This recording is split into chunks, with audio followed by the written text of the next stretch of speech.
is lesson 6 in our study on Proverbs, and we'll be picking up with a different lesson, which is actually part 2. It's a part 2 lesson on discernment, which is picking up where we had left off last week, and it's actually a continuation on discernment concerning what Israel is going to be using in regards of discernment. When it comes to studying this book of Proverbs or having this book of Proverbs at their disposal. We'll back up and we'll talk about again what we do every week. Initially in our intro is going through the so far the studies we've done on Proverbs, and we've done I believe it was this is our 6th lesson. So five lessons ago we were going through the 613 points of law of the Proverbs you can find that talk about the 613 or the law in general. And the covenant standing Israel has in the book of Proverbs, the audience to whom this book is written. And that was 5 lessons ago. As we continued on with the lesson after that, we got into the fear of the Lord, which is built on the fact that they have covenant standing and that they have the law, the 613 points of law to go with. And so that was lesson 2 on the book of Proverbs. As we moved on to the next lesson, we were talking about judgment and justice. So we went on justice based on the laws of God, which again built on more lessons building on lessons. So it was justice based on the laws of God and judgment based on the covenants. And so we had gone through that. Again, Proverbs referring to Proverbs. Proverbs cross-referring to Proverbs. So that was lesson 3. And then we had cross-referred to other verses as well. And then we went into looking at Proverbs and talking about how the multiple proverbs we have here in all these chapters talk about earth and creation and the hills and the heavens and the animals and everything in regards to creation, which is going to be great in detail for Israel to know. The fact that they're earthly people for earthly dominion, earthly conquest, earthly people, things like that. And that's what they're all about in prophecy. So they would need to know these details, and they refer to the Proverbs thereof and talk about these things, and it's good that they know this stuff. So that was the next study we did. Then we started getting into what we had said before, discernment, what I said before about discernment. And last week we referred to a theme where we said it was that A is better than B. What I mean by that is we've gone through different Proverbs, or you can go to, and I think some of the good things we had looked at, if we went to some of them again, it was Proverbs 15, verse 16, for example. This is what we did last week, so it's nothing new. But the idea, if this is you come and watching this for the first time, Proverbs 15, verse 16, we had said, as an example, A being better than B was the theme. You could go to proverb after proverb after proverb and see this. We said that better is little. This is Proverbs 15, 16. Better is little with the fear of the Lord than great treasure and trouble therewith. Better is a dinner of herbs where love is than a stalled ox and hatred therewith. And so we were seeing the examples. Better is A than B. Better is a dinner of herbs where love is than a stalled ox. And we were going through multiple proverbs. We were seeing better is this than is this. And it was meant to teach them discernment. As they come across these different things, as they come across, say, as we had seen there in verse 16, the fear of the Lord, which was another previous study we did regarding Proverbs. We saw better is little with the fear of the Lord than great treasure and trouble therewith. So they have these two situations where they need to understand that it's better to be in one situation than it is to be in another situation, because they're in covenant standing. They're earthly people in regards to earthly dominion, and they need to have that fear of the Lord because they have laws that they need to be keeping. They have covenants they need to be keeping. They're in a different situation than the church, the body of Christ today. And so there's some discernment they need to have. And as they are presented with these different situations, better is a dinner of herbs where love is than a stalled ox and hatred. Again, they need to discern these two. They need to see these two situations, discern that it's better to be in one than the other. That's what we did last week. We were comparing. It was if you're going to call it anything, we call it comparison proverbs, where you have this and you have this, and Israel needs to make a choice. Which one are you going to take? Then you have this and you have this, and Israel, which one are you going to take? The key verse where this comes in, primarily, and this is sort of a famous verse, if you look at Deuteronomy chapter 30, verse 19, here's the kicker, because this is where Moses talks to Israel, again, about what we were looking at last week, but then we'll get into what we're into this week. So you're looking at A being better than B, and they need to know both A and B so they can know that there's one situation better than the other, and then they need to choose it. So Deuteronomy chapter 30, verse 19 says, I call heaven and earth to record this day against you, but I have set before you life and death, blessing and cursing. Therefore choose life, that both thou and thy seed may live. So they've got a choice to make. They understand Moses is presenting to them choices that lead to life, choices that lead to death, choices that lead to blessing, choices that lead to cursing. One is better than the other. A is better than B, which you find all throughout the book of Proverbs. We did that last week. But it gets into verse 20 of Deuteronomy 30, which says that thou mayest love the Lord thy God, and that thou mayest obey his voice, that thou mayest cleave unto him. For he is thy life, and the length of thy days, that thou mayest dwell in the land which the Lord sware unto thy fathers, to Abraham, to Isaac, and to Jacob, to give them. So we see the reason and the purpose why we're seeing A being better than B, some things that work out for them. As they understand certain situations, they use the discernment, and it's a source of wisdom for them. That they would know a lot of different situations as they pop up and say, well, it's better to have this than it is to have that. And they would choose life over death. They would choose blessings over cursings. And they would know what that means. They would know what that is.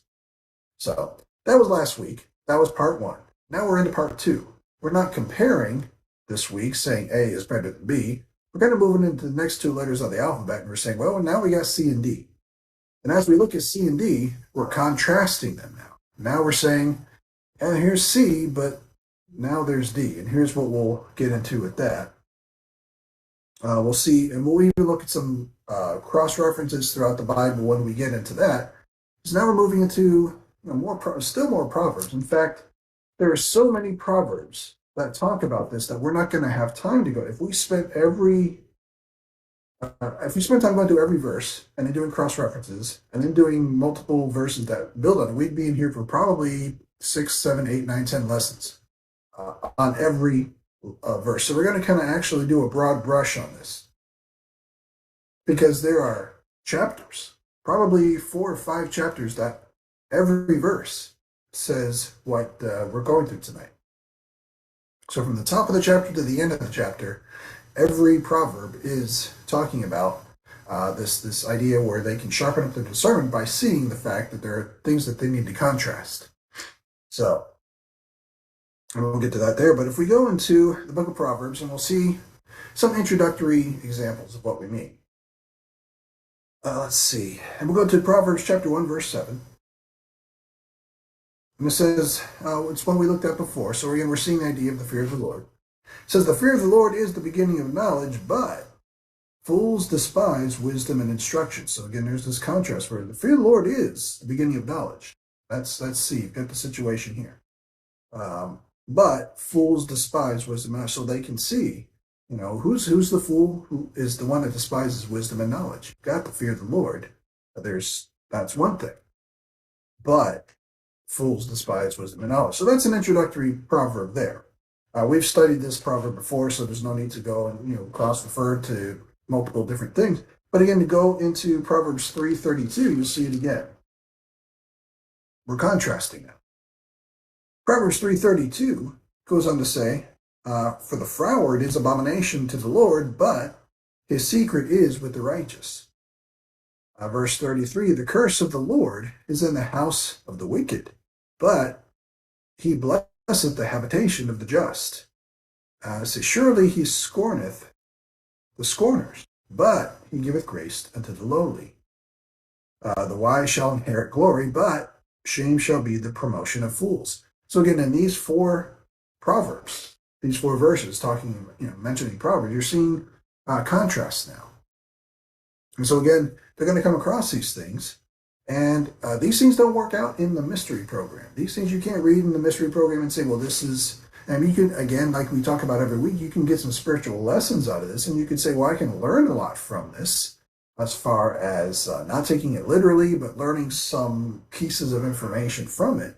But when Israel takes this literally, and they plug this in, and they try to make this work out, whereas there are some comparison proverbs, and now we're seeing some contrasting proverbs, where they have two things and they have to either compare it and see one's better than the other, or contrast it and see, there's the wise that inherit glory, but then there's shame that are the promotion of fools. There's two totally contrasting people or places or situations or themes.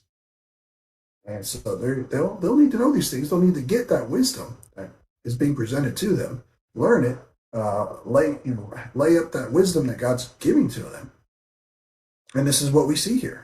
So we're seeing this being laid out as just introductory Proverbs, that we're going through. So we just looked at Proverbs 1:7, Proverbs 3:32 through 3:35, and we're seeing the contrasts that are starting to pop up. If we look at Proverbs chapter 4 in verse 18, again, more but the path of the just is as the shining light that shineth more and more to the perfect day. Talking about this here. So it mentions this here, just the introductory verse here. Proverbs 5:4 says, or actually 5:3, I'm sorry, 5:3, for the lips of a strange woman drop as an honeycomb, and her mouth is smoother than oil, but her end is bitter as wormwood, sharp as a two-edged sword. Talking about, you may hear from the lips of a strange woman, but her end is bitter. So it's talking again, we're talking about the same theme, but it's contrasting, one from the other as far as the situation at hand. That's Proverbs 5:4. Proverbs 6:31.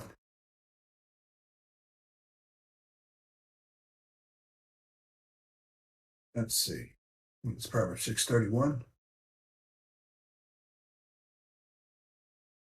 Proverbs 6:31. But if he be found, he shall restore sevenfold. He shall give all the substance of his house. But whoso committeth adultery with a woman lacketh understanding. He that doeth it destroyeth his own soul. So we're seeing these issues come up here. But mainly, if we go into Proverbs chapter 10. So Proverbs chapter 10, here's where we're getting into the part where every verse has something in here where it's going to have, there's C, but there's D. There's a contrast in just about every verse in this chapter. So again, to go to Proverbs chapter 10, verse 2, and then verse 3, and cross-refer it to other things, we will be here all night just in Proverbs chapter 10. And I'd like to get through Proverbs chapter 10, 11, 12, and beyond. So we're going to just kind of read through it, get the broad brush of it, because the point of what we're looking at here is the fact that we're seeing that there's contrast. There's a theme of contrast in here, as opposed to the comparisons that we had last week. And so we'll get to that. But Proverbs chapter 10 is pretty much a contrast between the righteous and the wicked. The whole chapter is talking about with respect to their life, their general conduct, and the whole thing that comes through, whether you're looking at a contrast or whether you're looking at a comparison, is the idea of wisdom, and the idea of wisdom and its opposite, which is foolishness. So you're going to be seeing wisdom and foolishness kind of flowing side by side, and you're either going to be comparing the two and being warned to watch out for the foolishness and to grab hold of the wisdom, whether it's a comparison like we did last week, or it's going to be where you're going to be seeing this week where it's a contrast, and it's going to be all about wisdom and foolishness again, but this time you're contrasting, and Israel has to watch out for the foolishness, and they have to, grab onto the wisdom if that's a possible thing for them.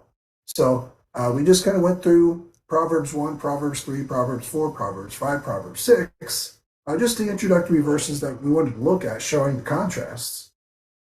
As we go into Proverbs chapter 10, every proverb, every verse is a contrast in here. So we'll go through we'll see the general idea of it. So pretty much in Proverbs chapter 10, verses 1 through 8, just to start, talks about those that follow God's wisdom, how they bring happiness to their parents through their obedience and their experience. There's physical blessings with provision in there. The foolish, however, they're going to cause grief, they're going to gain nothing, and they're even going to be rejected by God. So we'll take a look and we'll see Proverbs chapter 1 verse, or Proverbs chapter 10 verse 1, I'm sorry. So of course, this is the Proverbs of Solomon. A wise son maketh a glad father, but a foolish son is the heaviness of his mother. So again, contrast. We see this is the wise son and the foolish son. Again, remember we talked about there's going to be foolishness and there's going to be wisdom. And Israel needs to know both of them. so that they can contrast it. It's not enough to say, it's not enough to shelter everybody and never let them know what foolishness looks like. It's that you have to show them that this is what foolishness is, this is what wisdom is, and grab hold to the wisdom so that you reject the foolishness. And so, verse 2 says, treasures of wickedness, of wisdom, treasures of wickedness profit nothing, but righteousness delivereth from death. So they need to know treasures of wickedness and but righteousness delivereth from death. They need to know the difference between the two. They need to contrast. Verse 3, the Lord will not suffer the soul of the righteous to famish, but he casteth away the substance of the wicked. In more situations where we're seeing, these are covenant situations. You can think of verse 3, you can think of plenty of righteous souls, quote unquote, that are saved today who are famishing, who are not, getting their physical needs met. But in the dispensation of grace, everything plays out differently. As we rightly divide the word of truth, you can't take Proverbs chapter 10, verse 3 and apply it to us today. But as we see all these comparison proverbs, all these contrasting proverbs, they all work towards Israel and prophecy, as they should. Verse 4 says, he becometh poor that dealeth with a slack hand, but the hand of the diligent maketh rich. So again, you're seeing the poor, slack hand and the diligent. Verse 5, he that gathereth in summer is a wise son, but he that sleepeth in harvest is a son that causeth shame. And again, we're seeing the same idea of contrasting these two situations and how Israel can build up their discernment by understanding this. Verse 6, blessing are upon the head of the just, but with violence covereth the mouth of the wicked. The memory of the just is blessed, that's verse 7, but the name of the wicked shall rot. Verse 8, the wise in heart will receive commandments, but a prating fool shall fall. And so that's just the first 8 verses of what we're looking at. Every verse has contrast in it. And that's why we're seeing a lot of how the book of Proverbs is written. It's got a lot of comparison proverbs, got a lot of contrasting proverbs. So we're seeing that this theme comes up. We saw last week A is better than B. This week C is, you got C, but there's D. So this is why we're going to this. And we could probably turn it into an E and a half if we tried and went into it next week, but we're just trying to work our way towards wrapping things up because there's more ways you could even go and see constant themes popping out for Israel. But as we see, verses 9 through 21 in Proverbs chapter 10 talks about how the righteous, they walk uprightly, they're a wellspring of life for others. They store up knowledge, accept correction, and they think before they speak.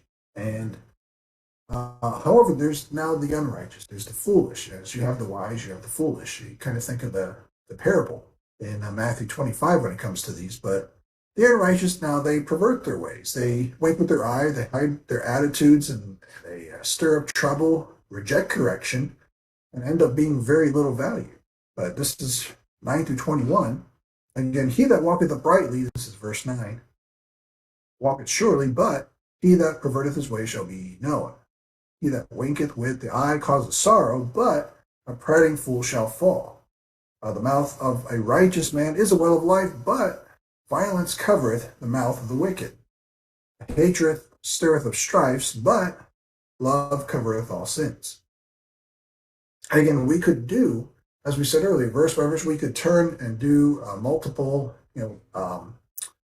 verses for each one of these proverbs, but we would be here just in Proverbs chapter 10 for the next 2 weeks. And so it's kind of easier to do a broad brush, and any kind of study you want to do on these comparison proverbs, I'll leave that to you to go ahead and do that. Our point tonight is just to go through and see the basic idea of the fact that there's comparisons. And we see it with our own eyes. It's very easy, but it's meant to just kind of go through it and see it, knowledge, in one study that they're all over the place. Excuse me. But this is the point of tonight, is to see that. So we see that here, verse 12. It goes into verse 13. In the lips of him that hath understanding, wisdom is found, but a rod is for the back of him that is void of understanding. And so we see this here. Verse 14, wise men lay up knowledge, but the mouth of the foolish is near destruction. Again, wise and foolish. The idea of the theme, like we had mentioned last week, A being better than B, there's wise situations and there's foolish situations. Israel needs to beware of one and lay hold of the other. Just like this week, wise and foolish. Israel needs to beware of one and lay hold of the other. But they need to be able to compare and contrast. So we see, and it's wise that we do this too. It's again, we can learn from all of Proverbs, so it's a good thing that we learn what's being presented here. But we know, based on the previous studies, we know this is under law with covenant for a covenant people and earthly people, and all about creation and everything else. So we've laid out before the audience and to whom it's written to. Now we're seeing what it's all about and how this works towards them. We just learn from it. So we see that there, and that's Romans 15:4. So verse 15, the rich man's wealth is his strong city. The destruction of the poor is their poverty. There's really no but in that one. The labor of the righteous tendeth to life, the fruit of the wicked to sin. He is in the way of life that keepeth instruction, but he that refuseth reproof erreth. He that hideth hatred with lying lips, and he that uttereth slander is a fool. Verse 19, in the multitude of words there wanteth not sin, but he that refraineth his lips is wise. Again, going back to what's wise, what's wisdom, where is it at, who is it, what does it look like? The tongue of the just is as choice silver, the heart of the wicked is little worth. The lips of the righteous feed many, but fools die for want of wisdom. So we see that pop up there. When you get into the next couple of verses here, verses 22 through 27, it just goes on talking about the blessing of the Lord, which comes as a result of the fear of the Lord. Again, another study we did. Talks about bad consequences can result from riches if one is wicked in prophecy, and then there's that which produces true joy, and then there's the fool again. So verse 22 says, the blessing of the Lord maketh rich, and he addeth no sorrow with it.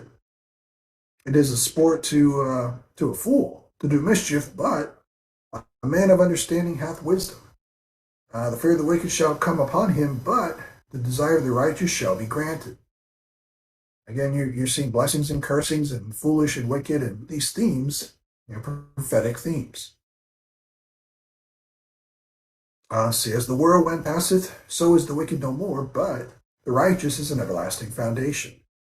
See, verse 27 says, the fear of the Lord prolongeth days, but the years of the wicked shall be shortened. It goes on from there. Then as this chapter kind of wraps up, you see in verse 28 through 32, it talks more about how the righteous have a joyful hope. That's a good thing. They're secure in the Lord and they're firmly established. They speak wisely and accepted. They hate false practices and they walk humbly with integrity. The unrighteous, however, they have no solid grounds for any kind of hope. They're without security and they're perverse of mouth and tongue. They embrace false practices of all things, and they walk arrogantly and they walk perversely. Again, a contrast. Verse 28 goes on to say that the hope of the righteous shall be gladness, but the expectation of the wicked shall perish. Be to the workers of iniquity. The righteous shall never be removed, but the wicked shall not inhabit the earth. Again, we've studied this. We've come across this proverb before, but again, the righteous, the wicked, not inheriting the earth. Some will inherit the earth. We're seeing these prophetic themes. The mouth of the just bringeth forth wisdom, but the froward tongue shall be cut out. The lips of the righteous know what is acceptable, but the mouth of the wicked speaketh frowardness. So again, that's why I wanted to do a broad brush over chapter 10. And even as we're heading into chapter 11, same thing. Almost every verse in chapter 11 does the same thing again. Contrasting Proverbs. So again, broad brush, not meant to go through and flip to 4 verses per proverb. We'd be here for weeks. So again, it's intentional just to do a broad brush. You can kind of do a study on each one, and there's no guarantee we won't go through these again in different themes when we do a study on a different type of proverb theme in the weeks to come as we wrap it up. But That's kind of the idea, but we'll see here as we go into Proverbs 11. Now we're still contrasting the foolish and the wicked, and we're seeing their conduct towards one another, as neighbors, as fellow citizens of Israel, as one another in the 12 tribes. You're going to see how they conduct themselves, the righteous and the wicked.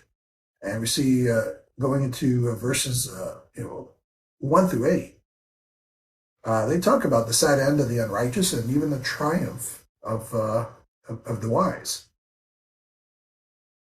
And let's see, it starts on verse 1, says, the false balance is abomination to the Lord, but the just weight is his delight. And when pride cometh, then cometh shame, but with the lowly is wisdom. The integrity of the upright shall guide them, but the perverseness of transgressors shall destroy them. And riches profit not in the day of wrath, but righteousness delivereth from death. The righteousness of the perfect shall direct his way, but the wicked shall fall by his own wickedness. The righteousness of the upright shall deliver them, but transgressors shall be taken in their own naughtiness. When the wicked man dieth, his expectation shall perish, and the hope of the unjust man perisheth. The righteous is delivered out of trouble, and the wicked cometh in his stead. So we're seeing just the first 8 verses out of chapter 11. Meant to be quick, meant to be, but you're seeing how almost every verse is a contrasting proverb, just like almost every verse in chapter 10 was. So it's meant to, you're seeing how it does this, and how it goes through everything that it goes through here. Look at, now let's see, verse 11. So we'll go to Proverbs 11:11. And let's see. It says that by the blessing of the upright the city is exalted, but it is overthrown by the mouth of the wicked. He that is void of wisdom despiseth his neighbor, but a man of understanding holdeth his peace. So again, you're seeing, as we were saying, this is conduct about fellow citizens and neighbors in Israel and so on. A talebearer revealeth secrets, but he that is of a faithful spirit concealeth the matter. Where no counsel is, the people fall, but in a multitude of counselors there is safety. So it kind of continues through there. And then, of course, there's more contrast. Verses 15 through 26 just kind of continues more. And we'll kind of just see verse 20. It says that they that are of a froward heart are abomination to the Lord, but such as are upright in their way are his delight. And it just kind of continues talking about the differences and contrast between all this. And let me see if there's more. Verse 24. Let's see, where's that good? Verse 26 it says, he that withholdeth corn, the people shall curse him, but blessing shall be upon the head of him that selleth it. Again, talking about him that selleth corn. In Dispensational grace, we're talking about seeing souls saved, seeing saints edified, preaching Christ according to the revelation of the mystery, understanding our heavenly position. Okay, you're seeing somebody who withholds corn from one who sells corn. Definitely